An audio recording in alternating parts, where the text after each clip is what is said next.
নমস্কার প্রিয় বিয়ার, আপনারা দেখছেন খবর তরঙ্গ। অসম কংগ্রেসে বড় ধাক্কা। কথা মতোই 22শে ফেব্রুয়ারি বিজেপিতে যোগদান করলেন অসম কংগ্রেসের প্রাক্তন সভাপতি ভূপেন বরা। অনেক বড় নেতা, এটা নির্দ্বিধায় বলে দেওয়া যায় কংগ্রেসের জন্য। কংগ্রেস যে ধীরে ধীরে দুর্বল হচ্ছে সেটাই প্রমাণিত হচ্ছে। অসম থেকে আরও দুর্বল হয়ে গেল হিমন্ত বিশ্ব শর্মার পর ভূপেন বরা বিজেপিতে চলে যাওয়ায়। কিন্তু এ নিয়ে কংগ্রেসের কোনো আক্ষেপ নেই।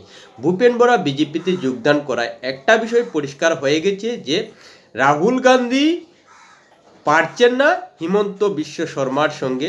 কারণ ভূপেন বরা এক সপ্তাহ আগে ইস্তফা দেওয়ার পর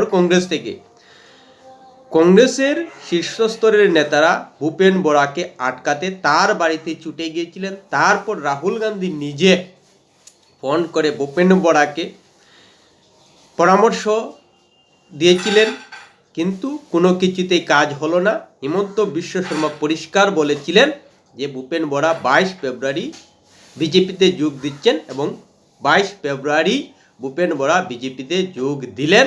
এবং এটাকে হিমন্ত বিশ্ব শর্মা বলছেন যে কংগ্রেসে শেষ হিন্দু নেতা ছিলেন ভূপেন বরা, তিনি বিজেপিতে চলে এলেন কংগ্রেসের বীতশ্রদ্ধ অবস্থা দেখে বা বিশৃঙ্খল অবস্থা দেখে। প্রিয় বিয়ার, ভিডিওটা ভালো লাগলে সাবস্ক্রাইব করবেন, এতে আপনার ক্ষতি হবে না, কিন্তু আমাদের উপকার করে দেবে। একেবারে সাধারণ স্তর থেকে উঠে আসা নেতা হলেন ভূপেন বরা, এবং অসম কংগ্রেসে সর্বস্তরে পৌঁছতে পেরেছিলেন শুধু নিজের ক্যারিশমার জুড়ে, নিজের দক্ষতার জুড়ে। সেই ভূপেন বরাকেও হারাতে হলো কংগ্রেসকে, কোনো কিছুতেই কাজ হলো না। এক্ষেত্রে ভূপেন বরা বিজেপিতে যোগদান করার পর বলেছেন যে কংগ্রেসে চলছে তুষ্টিকরণের রাজনীতি, যার কারণেই কংগ্রেসে যে 25টি আসন সংখ্যালঘু দ্বারা মিলা সম্ভব, সেই 25টি আসনে জোর দিয়ে তুষ্টিকরণের রাজনীতি শুরু করেছে। সেই সঙ্গে বর্তমান প্রদেশ কংগ্রেসের সভাপতি গৌরব গগৈ রকিবুল হোসেনের হাতে কংগ্রেসের দায়িত্ব দিয়েছেন, যার কারণে সেটা ভূপেন বরার মতো নেতাদের মানা সহ্য হচ্ছে না, এবং বিভিন্ন ধরনের পরামর্শ দিয়েছিলেন হাইকমান্ডকে, যেগুলো মানেননি কংগ্রেসের শীর্ষ নেতৃত্ব। তাই তিনি কংগ্রেস ত্যাগ করে বিজেপিতে যোগ দিয়েছেন। শুধু ভূপেন বরাই বিজেপিতে যোগ দেননি, তার সঙ্গে আরও একজাক নেতা কংগ্রেস ছেড়ে বিজেপিতে এসেছেন। তার মধ্যে উল্লেখযোগ্য তরুণ নেতা হলেন সঞ্জু বড়ুয়া, সর্বনারায়ণ দেউড়ি মতো নেতারা। কি বলবেন এটাকে? রাহুল গান্ধী, কংগ্রেস নেতারা বারবার বিজেপির বিভিন্ন বিষয় নিয়ে সোচ্চার হন, কিন্তু তার দলই যে ধীরে ধীরে দুর্বল হচ্ছে সেটা কিন্তু একবারও বলেননি। কংগ্রেসের নেতারা ভারতের দ্বারা পরিচালিত AI সম্মেলনে অর্ধ উলঙ্গ না হয়ে, যেভাবে মোদি বলেছেন যে কংগ্রেস তো এমনিতেই অর্ধ উলঙ্গ, এরপর কাপড় খুলে এভাবে দেখানোর কোনো মানে হয় নাকি? দেশকে এভাবে লজ্জা পেলার কোনো মানে হয় নাকি? ঠিক সেটাই। কারণ অসমে কংগ্রেস পুরোপুরি ধসে যাচ্ছে।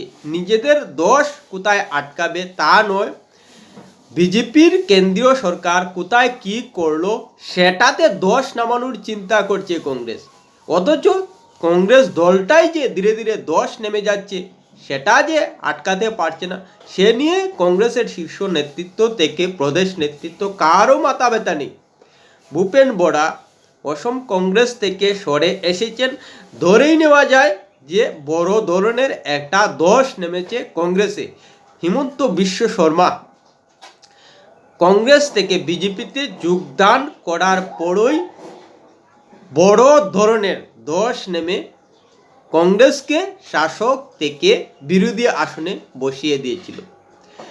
এবার ভূপেন বরা বিজেপিতে চলে আশায় কংগ্রেসে যে আরও বড় ধরনের দোষ নামবে অসমে সেটা বলেই দেওয়া যায়। আসলে কংগ্রেস নিজেদের দল নিয়ে আত্মসমালোচনা করে না বলেই এই ধরনের বারবার দোষের সামনে পড়তে হচ্ছে। এভাবে পরিবার ভিত্তিক এবং তুষ্টিকরণের রাজনীতি করলে ধীরে ধীরে কংগ্রেস আরও দুর্বল হবে। অসমে বিরোধী রাজনৈতিক দল এবং আঞ্চলিক দল শক্তিশালী না হওয়ায় বিরোধী আসনে কংগ্রেস এখনও রয়েছে শক্তিশালী অবস্থানে, কিন্তু ধীরে ধীরে কি আমরা দেখতে পাচ্ছি একের পর এক কংগ্রেস নেতা বিজেপিতে যোগদান করছেন এবং এভাবে একটি একটি রাজ্য করে কংগ্রেস প্রতিটি রাজ্যেই দুর্বল হচ্ছে। সে নিয়ে কিন্তু কংগ্রেস আত্মসমালোচনা করছে না, শুধু কি করে বিজেপির বদনাম করা যায়, দেশের জন্য কোনো বড় অনুষ্ঠান করলে সেখানে কি করে দোষ নামানো যায় সেই চিন্তা কংগ্রেসের না করে রাজ্যে রাজ্যে যাতে কংগ্রেসের দোষ না নামে সেই চিন্তা করা উচিত কংগ্রেসের, যদি বিরোধী আসনে থাকার ইচ্ছা থেকে থাকে। এভাবে কোনো অবস্থায় পরিবার ভিত্তিক এবং তুষ্টিকরণের রাজনীতি করে কংগ্রেস টিকতে পারে না, তাতে আঞ্চলিক দলগুলো বরং কংগ্রেসকে পেছনে ফেলে দেবে, এটা নির্দ্বিধায় বলে দেওয়া যায়। ভূপেন বরাকে হারাতে হতো না যদি কংগ্রেস সেই তুষ্টিকরণের রাজনীতি এবং পরিবার ভিত্তিক রাজনীতিটা না করত, এবং ভূপেন বরা যে কংগ্রেসে বড় ধরনের এক নেতা ছিলেন এটা কেউ অস্বীকার করতে পারবে না।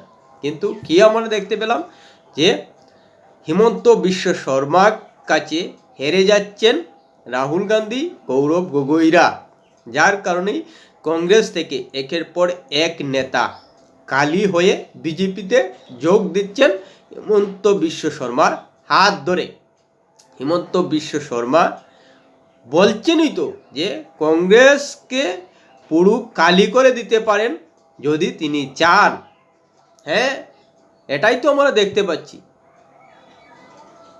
কিন্তু কংগ্রেস এখনও যে আত্মসমালোচনা করছে বলে মনে হচ্ছে না।